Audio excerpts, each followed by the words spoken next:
Buenas, soy Rocío, estudiante de Psicología de la UNED y estamos con la asignatura de Psicología Fisiológica y con el tema 5, las emociones, un tema precioso, espero que no sea muy largo. Vamos allá. Introducción. ¿Qué es el sentimiento? Es percibir a través de los sentidos sensaciones subjetivas conscientes. ¿Qué es la emoción? Pues la emoción describe el estado corporal. El sentimiento es referirse a la sensación y vivencia consciente. Esto ha entrado mucho en el examen. Según Arnold, la emoción se produce como consecuencia de la evaluación inconsciente del potencial dañino o beneficioso de la situación, mientras que el sentimiento se produce como consecuencia de la reflexión consciente de esa valoración inconsciente. Hay tres componentes de la emoción, tal como el componente fisiológico, conductual y vivencial. El componente fisiológico pues son reacciones involuntarias como emoción e impulso. El componente conductual es satisfacer la necesidad con la emoción automática o involuntaria, y el componente vivencial pues el sentimiento involuntario. Cuando la emoción llega a la conciencia se habla de sentimiento. Los trastornos afectivos, ¿qué es esto? Pues el control excesivo, una baja regulación, una evitación crónica. Darwin describe los movimientos faciales y corporales de cada emoción, en este caso que son universales. Ekman habla de las emociones básicas o primarias, esto ha entrado mucho en el examen, como son la ira, el asco, el miedo, la alegría, tristeza y sorpresa. Las universales independientes de la cultura, la expresión facial propia, activan organismo y cerebro y se preparan para la acción. Jack y Coles hablan de las unidades de acción, que son los movimientos musculares, y son 4 emociones básicas.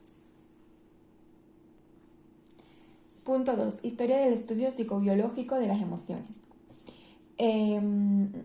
Hablamos de la teoría de Darwin sobre la evolución de las emociones. Pues libre, la expresión de las emociones en 1872 pues existen expresiones faciales. Y universales son 3 cuestiones fundamentales. Hay 3. 1. Existe un origen común en la expresión emocional. Esto apoya la hipótesis de que todos los grupos humanos descienden de una igualdad. 2. Las principales acciones expresivas son innatas y heredadas. 3. La expresión o el lenguaje de las emociones está al servicio del bienestar y supervivencia de las especies. Finger dice que Aristóteles decía que los humanos pueden intencionar las emociones, que Willis tiene la localización de las emociones, que Jackson tiene la pérdida de control superior y que Freud habla del ello y del yo. Darwin habla de 3 principios del origen de la expresión emocional. Y está el principio de los hábitos útiles asociados, que son determinados estados de ánimo o sensaciones que producen determinadas acciones complejas que pueden ser directa o indirectamente eficaces para aliviarlos o satisfacerlos. Un ejemplo pues son conductas asociadas a un estado de ánimo. Otro principio es el principio de la antítesis, que existen estados de ánimo opuestos en los que se realizan movimientos contrapuestos. No tienen por qué ser de utilidad para el alivio de la sensación o el estado de ánimo. Un ejemplo es pues conductas de alegría o enfado, conducta de los perros cuando están enfadados o sumisos. Y el principio de las acciones directas debidas a la constitución del sistema nervioso, de manera totalmente independiente a la voluntad y también hasta cierto punto del hábito. Existen acciones expresivas que son producto del desarrollo del sistema nervioso. Un ejemplo pues son la sudoración, el enrojecimiento ante el sentimiento de vergüenza, por ejemplo. Y Darwin tiene 3 principios sobre la evolución y el desarrollo de la expresión corporal. El primero, todos los movimientos expresivos comienzan de forma voluntaria con fines concretos. Por ejemplo, escapar de algún peligro, aliviar una molestia. Quizás se dieron a todos los individuos por imitación. Acciones que fueron voluntarias se vuelven habituales y finalmente se convierten en hereditarias. 2. Las expresiones revelan muchas veces el estado de la mente. Esta revelación no fue la intención inicialmente pretendiendo a la hora de expresar una emoción. Sin embargo, si estas conductas funcionan como señal comunicativa, son beneficiosas para el animal que las expresa, evolucionarán de manera que aumentará su función comunicativa. Y 3. Algunas expresiones derivan del intento de impedir o controlar otros movimientos expresivos. Un ejemplo, pues, la oblicuidad de las cejas y tensión hacia debajo de los ángulos de la boca cuando se intenta impedir un llanto o gritos o controlar otras al inicio. Muy bien, nos vamos a las teorías fisiológicas. James Lange habla del objeto de la emoción, que son cambios corporales percibidos por la corteza cerebral y que produce la experiencia emocional. Tras el estímulo está la expresión corporal y la respuesta emocional consciente. Cannon-Barr complementa la expresión corporal con la corteza cerebral.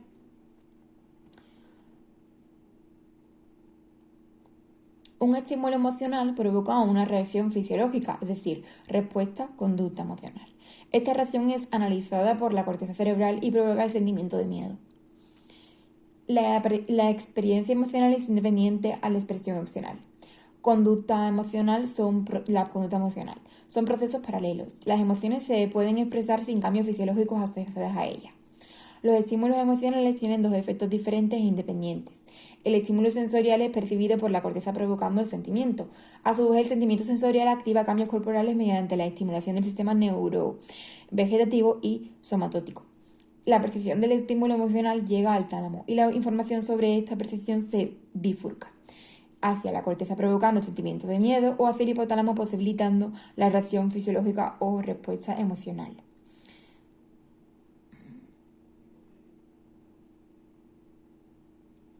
Hay unas primeras aportaciones neuroanatómicas que Cannon señala la selección del hipotálamo activo o inactivo cuando no está activo y se reduce lo emocional. El descubrimiento del sistema límbico. Hay unas estructuras de Papez y los trabajos de Christine Jacob en 1907 y de 1911 y en 1913 en una escuela neurobiológica argentina-germana tuvieron una repercusión cuando se tradujeron 100 años después de su publicación. Jacob y su descripción de las estructuras cerebrales implicadas en las emociones es el antecesor más directo de James Papez, que es el cual trabajó en la misma descripción de las estructuras, el circuito de Papez de 1937.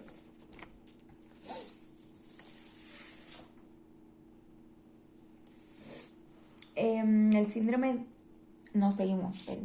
también diferenciada, al igual que Cannon y Barr, entre las estructuras implicadas en la expresión emocional de las involucradas en la experiencia emocional, es decir, el sentimiento. Ahora vamos con el síndrome de Kuber-Bucy y la importancia de la amígdala dañada. En este síndrome, pues el patrón comportamental específico en monos al extraer los lóbulos temporales. Se dañaba la amígdala al extraer los lóbulos temporales. La información periférica no es suficiente para que se produzca una respuesta emocional integrada. Se concluyó que el complejo amigdalino podría ser el centro en el que confluyen tanto factores periféricos como centrales para que se produzca la experiencia emocional integrada. La función de la corteza prefrontal. Jacobson hicieron la lobotomía, romper las conexiones entre la corteza y el encéfalo y hubo graves efectos secundarios. La hipótesis del cerebro triuno de Macklem, cerebro triple, habla de un cerebro reptiliano o paloencéfalo que regula la supervivencia, un sistema límbico que regula estados emocionales y un cerebro neomamífero que regula los sistemas cognitivos superiores. Las primeras propuestas integradoras fueron aportaciones de Schweitzer y Signer y de Arnold en la teoría de la activación cognitiva. Schweitzer y Signer después también son importantes y Magna-Arnold dice que se producen respuestas corporales que tienen que pasar por valoración en la respuesta emocional. Esto entra mucho en examen, que es la parálisis facial intencional, que es la dificultad de mover de fuerza voluntaria los músculos faciales. En las aportaciones actuales está la corteza prefrontal dorsolateral, que tiene una función que permite mantener y manipular una pequeña cantidad de información temporal según las demandas del medio, da sentido de la continuidad al individuo en el tiempo, integra la experiencia inmediata consciente. Esta capacidad impide el procesamiento indiscriminado de la información. Es importante en la toma de decisiones. Inicia el discernimiento entre factores racionales y emocionales. Integra la información emocional y la información contextual para la toma de decisiones. Funciones cognitivas. Los procesos cognitivos superiores como resolución de problemas o planificación mental, inhibición de conductas o control de acciones, el sistema monitoriza los procesos y los regula según su demanda. La función de corteza e ínsula. Esto entra mucho en examen. Recibe información talámica sobre la sensibilidad visceral, es decir, el dolor. Confluye en las sensaciones viscerales presentes en los estados emocionales. Integra la información cognitiva, afectiva, sensorial y autonómica. Posibilita la conciencia de los procesos emocionales, es decir, la producción de sentimientos. Está implicada en la interocepción y en la percepción de los estados emocionales. Se activa ante la emoción de la tristeza. Esto ha entrado mucho en el examen. Hogeven y Coles dice que el daño en la región anterior de la corteza de la ínsula predice el grado de alexitimia que presentan las pacientes. La función de la amígdala. Pues esta amígdala se activa ante respuestas emocionales con valencia positiva o negativa. Envía información al hipotálamo y al tronco del encéfalo. Envía información a la corteza cerebral frontal y formación del hipocampo. Y recibe del tálamo, corteza sensorial y asociación. Es una estructura límbica implicada en las reacciones emocionales de especies animales muy variadas y en los efectos de las emociones sobre diferentes efectos cognitivos, como es la memoria, la atención, etc. El procesamiento de las emociones. Ledoux. La información de los estímulos visuales llega a los núcleos geniculados laterales en la región del tálamo. Estos procesan la información visual y la envían a la vez a dos estructuras. Estas dos estructuras son dos vías diferentes por las que pasa la información sensorial que advierte de peligro. La vía lenta y la vía rápida. La vía lenta es la vía cortical. La corteza visual compara el estímulo con experiencias y aprendizajes pasados y hace una valoración del contexto. Desencadena una respuesta adaptada a la situación. Esta respuesta es más acertada, pero necesita más tiempo para su elaboración. Y la vía rápida es la vía talámica. La amígdala utiliza también información sobre el aprendizaje acumulado y experiencias anteriores. Desde la amígdala se envía información al hipotálamo, que desencadena la respuesta de defensa-huida y prepara el organismo para una respuesta rápida, pero no precisa. La percepción auditiva, visual, gustativa, somatosensorial, etc. La hipótesis del marcador somático son sentimientos que son experiencias mentales de los estados corporales. Las emociones son programas de acción. Los sentimientos son las percepciones del estado corporal durante la emoción. Las emociones son reacciones corporales, sentimientos, es decir, la persona es consciente. Y esto lo dice Damasio, ¿vale? Por ejemplo, vamos a hablar de la hipótesis del marcador somático de Damasio. Los sentimientos son experiencias mentales de los estados corporales. El cuerpo reacciona según entorno o circunstancias. El cerebro asimila esos cambios haciendo mapas topográficos cerebrales asociados a cada cambio corporal. Y se puede extraer sentimientos tanto de los estados corporales pasados como presentes. El control de la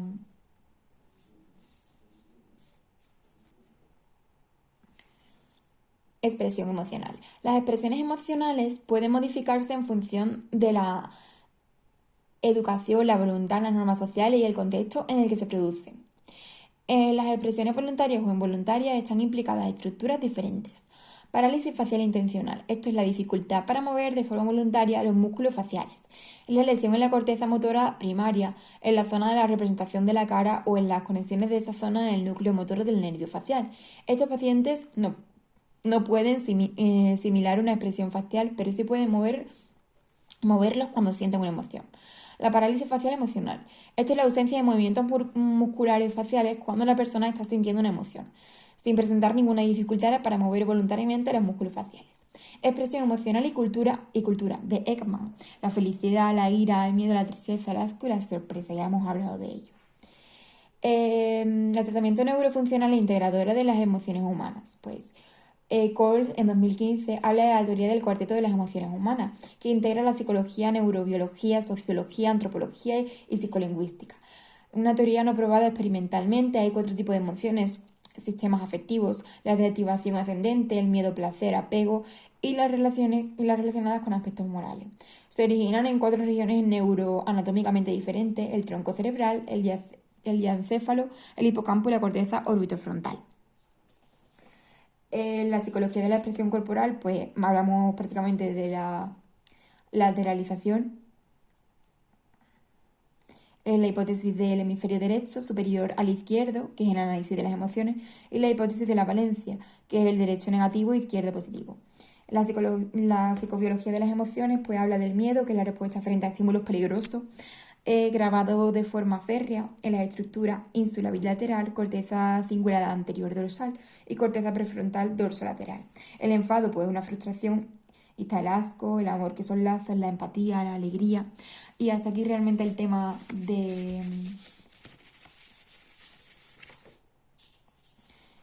las emociones, aunque viendo un apartado voy a añadir una cosita más, que sería el modelo integrador multijerárquico de los procesos corporales de la emoción, que son de Smith y Leif, de 2015. Este modelo integra modelos de valoración cognitiva, experiencia emocional y regulación emocional. Esta última se basa en que las emociones se producen a través de unos mecanismos de valoración. Es un modelo integrado que se compone por las siguientes premisas. 1. La experiencia emocional incluye sistemas perceptuales y reguladores.